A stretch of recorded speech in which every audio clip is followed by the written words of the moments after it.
ఆంధ్రప్రదేశ్లో అధికార ప్రతిపక్షాల మధ్య మనకు డీటెయిల్స్ అందించేందుకు మా ప్రతినిధి హరీష్ జాయిన్ అవుతున్నారు. Harish, good evening. మొత్తంగా చూస్తున్నాం ఆంధ్రప్రదేశ్ రాజకీయాలు, అటు ముఖ్యమంత్రి ఇటు ప్రతిపక్ష పార్టీకి సంబంధించిన జగన్ మధ్య వేడి రాజేస్తున్న పరిస్థితి. చంద్రబాబు ఏమీ చేయట్లేదు, సో అప్పులు తేవటం తప్ప ఎక్కడా కూడా అభివృద్ధి కనిపించట్లేదట్టు విమర్శిస్తున్న పరిస్థితి. మరో అంశానికి సంబంధించి కూడా అసెంబ్లీలో ఏం చర్చించారు, 16 రోజుల అసెంబ్లీ జరిగితే ప్రజలకు సంబంధించి ఎటువంటి నిర్ణయాలు తీసుకున్నారు, సో ఎక్కడా కూడా ప్రజలకు సంబంధించి నిర్ణయాలే చర్చకు రాలేదు.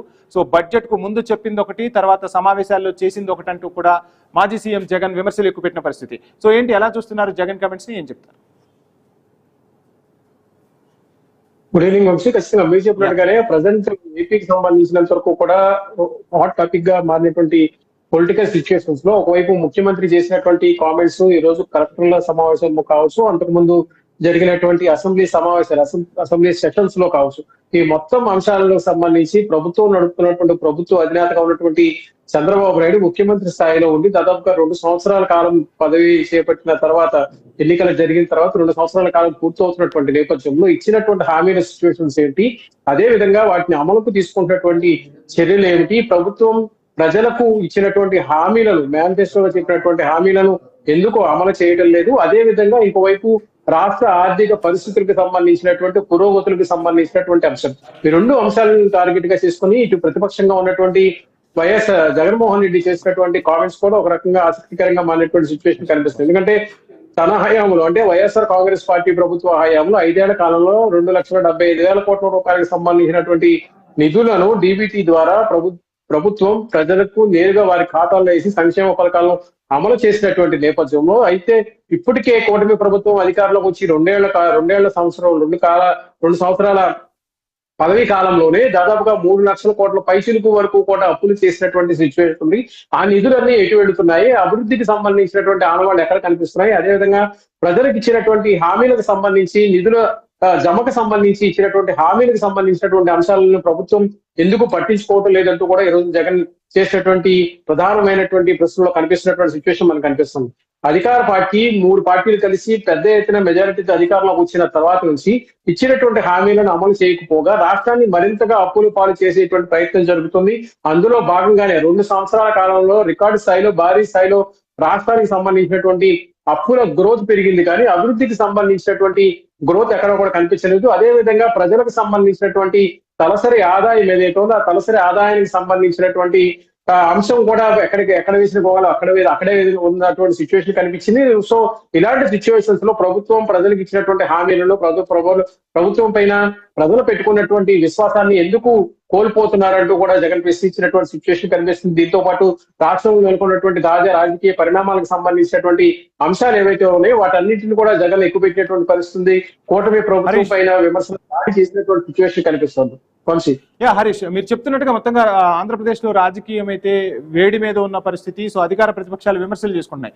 మాజీ సీఎం జగన్ ఇక్కడ ఇంకో అంశాన్ని కూడా తెరపైకి తీసుకొచ్చారు. 16 రోజుల అసెంబ్లీ సమావేశాలు జరిగితే నిరుద్యోగ భృతి గురించి మాట్లాడలేదు అంటూ చెప్తున్న పరిస్థితి.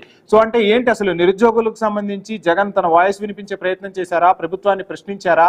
సో ఏంటి, యువత మొత్తం అసలు ఈ అంశానికి సంబంధించి ఎలా చూస్తున్నారు? ఈ నిరుద్యోగ భృతి అంశం నెక్స్ట్ పొలిటికల్ గా కూడా ఒక సెన్సేషన్ క్రియేట్ అయ్యేటట్టుగా కూడా కనిపిస్తున్న పరిస్థితి. సో ఏంటి, ఏం చెప్తారు? నిరుద్యోగ వృత్తి మాత్రమే కాదు, ప్రభుత్వం ఇచ్చినటువంటి సూపర్ 6 కి సంబంధించినటువంటి హామీలు, నిరుద్యోగ వృత్తితో పాటు ఆడబిడ్డ నిధికి సంబంధించినటువంటి అంశాలు, అంగన్వాడీకి ఇచ్చినటువంటి హామీలు, వాళ్ళు పెద్ద ఎత్తున విజయవాడలో ఆందోళన చేస్తే తెల్లవారుజామున వాళ్ళని బలవంతంగా అరెస్ట్ చేసి తీసుకెళ్లినటువంటి సిచ్యువేషన్, ఇదంతా కూడా ప్రభుత్వంపై వ్యతిరేకత పెరుగుతుందనేటువంటి ఒక భావనతోని ఎప్పటికప్పుడు డైవర్షన్ చేసేటువంటి అంశాలకి ఎక్కువ ప్రభుత్వం ప్రాధాన్యత ఇస్తుంది, వాటిని ఎక్కువ ప్రచారం చేసుకునేటువంటి ప్రయత్నం చేస్తుంది. తద్వారా ప్రభుత్వంపై ఉన్నటువంటి నమ్మకం ఏదైతే ఉందో ఆ నమ్మకం ప్రజల్లో సన్నగిల్లిపోతుంది. అదే విధంగా ప్రభుత్వం ఇచ్చినటువంటి హామీల విషయంలో ప్రజల్ని పూర్తిగా మోసం చేసేటువంటి కుట్ర జరుగుతుంది. అందులో భాగంగానే మీరు చెప్పినటువంటి నిరుద్యోగ వృత్తి కావచ్చు, ఆడబిడ్డ నిధికి సంబంధించినటువంటి అంశాలు కావచ్చు, సూపర్ 6 కి సంబంధించినటువంటి అంశాలు, అమలుకు సంబంధించినటువంటి అంశాలు కావచ్చు, వీటన్నిటిని కూడా పక్కన పెట్టి టీటీడీ లడ్డూకి సంబంధించినటువంటి అంశాలు, అదేవిధంగా పరకామణికి సంబంధించినటువంటి అంశాలు, వీటన్నిటిపై కూడా ఎక్కువగా ప్రచారం చేయడం ద్వారా ప్రజల్ని డైవర్ట్ చేయడం, అదేవిధంగా ప్రజలకు ఇచ్చినటువంటి హామీలను పూర్తిగా పక్కదారి పట్టించేటువంటి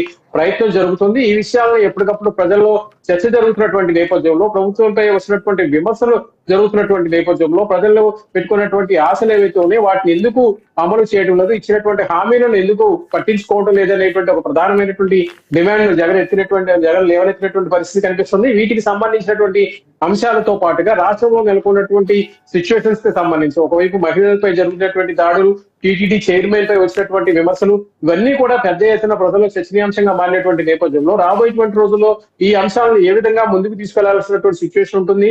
అదే విధంగా ప్రభుత్వం వీటిపైన ఎందుకు సీరియస్ గా చర్యలు తీసుకోవటం లేదు, మహిళలపై దాడులు చేస్తే, మహిళల జోలికి వస్తేనే వారికి అదే ఆఖరి రోజు అవుతుందంటూ స్వయంగా ముఖ్యమంత్రి హెచ్చరించినటువంటి నేపథ్యంలో సాక్షాత్తు కూటమి ప్రభుత్వంలో ఉన్నటువంటి శాసనసభ్యులు కావచ్చు, మంత్రులు కావచ్చు, మంత్రుల దగ్గర పనిచేసేటువంటి పిఏలు కావచ్చు, వారిపై వస్తున్నటువంటి విమర్శలకు సంబంధించినటువంటి అంశాలు కనీసం వారిపై చర్యలు తీసుకోకపోగా బాధితుడి వారిపైనే ఎదురు కేసు పెట్టి వాళ్ళని ఇబ్బంది గురి చేసేటువంటి అంశం, ఇదంతా కూడా టాపిక్ డైవర్ట్ చేయటం, రాజకీయంగా దీనిపై చర్చ జరిగేటువంటి అంశం క్రియేట్ చేయడం ద్వారా ఇచ్చినటువంటి హామీలకు సంబంధించినటువంటి అంశాలు వీటిని కూడా డైవర్ట్ చేసేటువంటి ప్రయత్నం చేస్తున్నారనేటువంటి ఒక విమర్శన, ఒక ఆరోపణ కూడా జగన్ వ్యక్తం చేసినటువంటి సిచ్యువేషన్ మనకు కనిపిస్తుంది. వంశీ.